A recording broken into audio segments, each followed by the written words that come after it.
Hi friends, എൻ്റെ പുതിയൊരു വീഡിയോയിലേക്ക് എല്ലാവർക്കും സ്വാഗതം കേട്ടോ.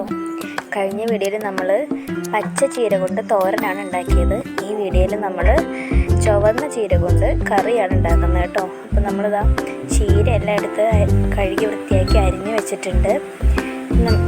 അതിലേക്ക് ആവശ്യമായിട്ടുള്ള പരിപ്പ് നമ്മൾ കുക്കറിൽ വേകാൻ വെച്ചിട്ടുണ്ട് കേട്ടോ. അതിൻ്റെ ഒപ്പം തന്നെ നമ്മൾ ചീരയുടെ തണ്ടില്ലേ, അത് കുറച്ച് വേവ് കൂടുതലായതുകൊണ്ട് ഞാൻ പരിപ്പ് വേവിക്കുന്നതിനൊപ്പം തന്നെ അതും കൂടി ഇട്ട് വെച്ചിട്ടുണ്ട്. നമ്മൾ കുക്കറിൽ ഒരു 3 വിസിൽ, കുറച്ച് വലിയ പരിപ്പാണ്, അപ്പോൾ വേവ് കൂടുതലായതുകൊണ്ട് ഒരു 3 വിസിൽ ഇടാൻ നമ്മൾ വിചാരിക്കുന്നത്. അപ്പോൾ ഒരു 3 വിസിൽ വരാൻ വേണ്ടി നമ്മൾ വെയിറ്റ് ചെയ്ത് 3 വിസിൽ വന്നെങ്കിൽ നമുക്ക് ഓഫാക്കി ഇടാം കേട്ടോ.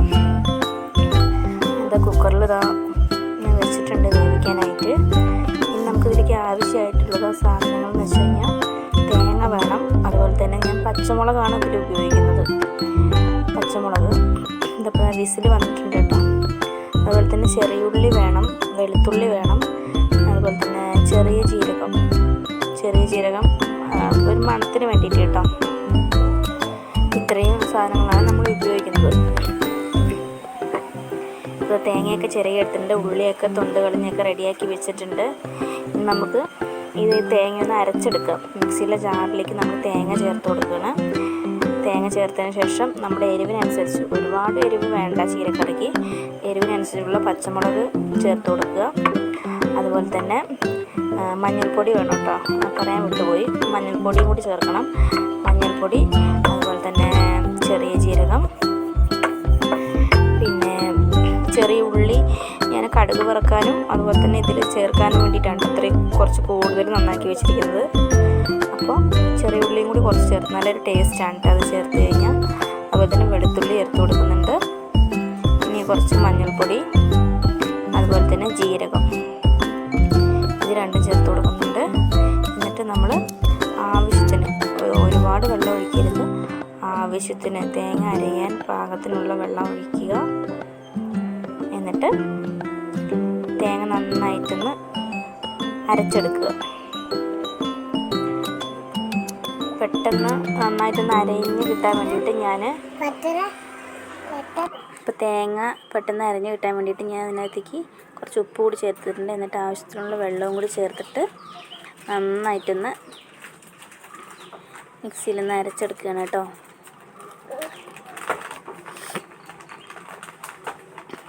അപ്പോൾ തേങ്ങ നന്നായിട്ട് അരച്ചെടുത്തിട്ടുണ്ട് കണ്ടോ. തേങ്ങ നന്നായി അരച്ചെടുത്തിട്ടുണ്ട്. ഞാനിപ്പോൾ കടുക് വറുക്കാനുള്ള ഉള്ളിയെല്ലാം അരിഞ്ഞ് വെച്ചിട്ടുണ്ട് കേട്ടോ. നമുക്ക് കുക്കറൊന്ന് തുറന്ന് നോക്കാം. പരിപ്പ് വേവിക്കാൻ വെച്ച പരിപ്പ് നന്നായിട്ട് വെന്തിട്ടുണ്ട്. പരിപ്പും ആ ചീരയുടെ ആ തണ്ടും എല്ലാം നന്നായി വെന്തിട്ടുണ്ട് കേട്ടോ. ഇനി നമുക്ക് ഇതിലേക്ക് അതൊന്ന് ചൂടാവാൻ വേണ്ടിയിട്ടൊന്ന് വയ്ക്കാം. ചൂടായി കഴിയുമ്പോൾ നമുക്ക് അരിഞ്ഞു വെച്ചിരിക്കുന്ന ചീര ഇതിലേക്ക് ചേർത്ത് കൊടുക്കാം കേട്ടോ. അപ്പോൾ നമ്മളിതാ ചീര അതിലേക്ക് ചേർത്ത് കൊടുത്തിരിക്കുകയാണ് കേട്ടോ. ഇനി പരിപ്പും ചീരയും എല്ലാം നന്നായിട്ടൊന്ന് മിക്സാക്കി അതൊന്ന് ജസ്റ്റ് ഒന്ന് വേകാൻ വേണ്ടിയിട്ട് 2 തിള തിളച്ചാൽ മതി. ചീരയില പെട്ടെന്ന് വെന്ത് കിട്ടിക്കോളും.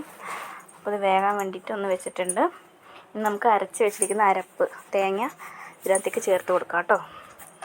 തേങ്ങയും കൂടി ചേർത്തിട്ടുണ്ട്. ഇനി നന്നായിട്ടൊന്ന് മിക്സ് ചെയ്യുക. കണ്ടോ, ഇവിടെ കറിയെല്ലാം നന്നായിട്ട് മിക്സ് ആയിട്ടുണ്ട്. നോക്കൂ, കാണുമ്പോൾ തന്നെ വായിൽ വെള്ളം വരുന്നുണ്ട് അല്ലേ. നല്ല ഹെൽത്തി ആയിട്ടുള്ള ഒരു കറിയാണ് കേട്ടോ. നമുക്ക് പെട്ടെന്ന് തന്നെ ഉണ്ടാക്കിയെടുക്കാനും പറ്റും വീട്ടിൽ. ഒരു അച്ചാറും ഒരു പപ്പടവും കൂടി ഉണ്ടെങ്കിൽ സൂപ്പറാണ്. ഇനി നമുക്കിതിലേക്ക് കടുക് വറക്കാം കേട്ടോ. ഞാൻ ചട്ടി വെച്ചിട്ട് എണ്ണ ഒഴിച്ചിട്ടുണ്ട്. ഇനി അതിലേക്ക് കുറച്ച് കടുകും കൂടി ഇട്ട് പൊട്ടിക്കുന്നുണ്ട് കേട്ടോ. കടുക് പൊട്ടിക്കഴിയുമ്പോൾ നമ്മൾ അരിഞ്ഞ് വെച്ചിരിക്കുന്ന ചെറിയ ഉള്ളി അത് ചേർത്ത് കൊടുക്കുക. അതുപോലെ അതിൻ്റെ ഒപ്പം തന്നെ ഒരു 2 വറ്റൽമുളകും കൂടിയിട്ട് ചേർത്ത് കൊടുക്കുക കേട്ടോ. എന്നിട്ടത് നന്നായി മൂപ്പിച്ചിട്ട് അത് മൂത്ത് കഴിയുമ്പോൾ നമ്മളിത് കറിയിലേക്ക് ചേർത്ത് കൊടുക്കുകയാണ് ചെയ്യണത്. അല്ലാതെ ഉള്ളിയൊക്കെ ഒരുപാട് കരിഞ്ഞു പോകരുത്, നന്നായിട്ടൊന്ന് മൂത്ത് കിട്ടിയാൽ മതി കേട്ടോ. അതാ ഉള്ളിയൊക്കെ നന്നായിട്ട് മൂത്ത് വരുന്നുണ്ട്. നമുക്കിത് ചീരക്കറിയിലേക്ക് ചേർത്ത് കൊടുക്കുക.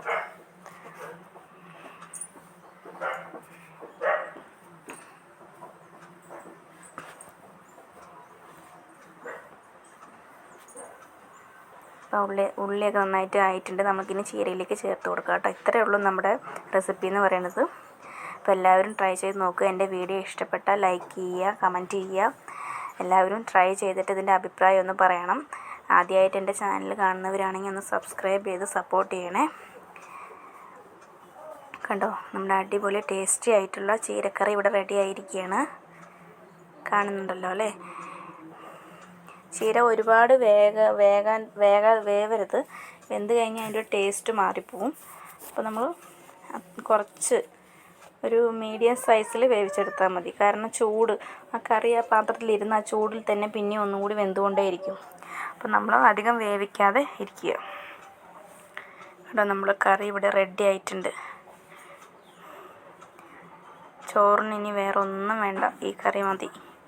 എനിക്ക് ഭയങ്കര ഇഷ്ടമാണ് കേട്ടോ. അതുപോലെ തന്നെ ഇവിടെ എല്ലാവർക്കും ഭയങ്കര ഇഷ്ടമാണ് ചീര. എൻ്റെ മോനൊക്കെ ഭയങ്കര ഇഷ്ടമാണ് ചീരക്കറി. ഹെൽത്തി ആയിട്ടുള്ള ഫുഡല്ലേ ചീരക്കറി. മുരിങ്ങ, നമ്മുടെ വീട്ടിലുള്ള മുരിങ്ങ എന്നൊക്കെ പറയണത് ഫ്രഷായിട്ട് നമ്മൾ എന്താ പറയുക, വിഷമൊന്നും അടിക്കാതെ കിട്ടുന്ന സാധനങ്ങളാണ്. അപ്പോൾ അതൊക്കെ നമ്മൾ വീട്ടിലുള്ള സാധനങ്ങളൊക്കെ നമ്മൾ മക്കൾക്ക് ഉണ്ടാക്കി കൊടുക്കുക, ഹെൽത്തി ആയിട്ടുള്ള ഫുഡ്. അപ്പോൾ നമ്മുടെ കറി ഇവിടെ റെഡി ആയിട്ടുണ്ട്. അപ്പോൾ ഇത്രയേ ഉള്ളൂ. അടുത്ത വീഡിയോ ആയിട്ട് വരുന്നവരിക്കും എല്ലാവർക്കും ബായ്.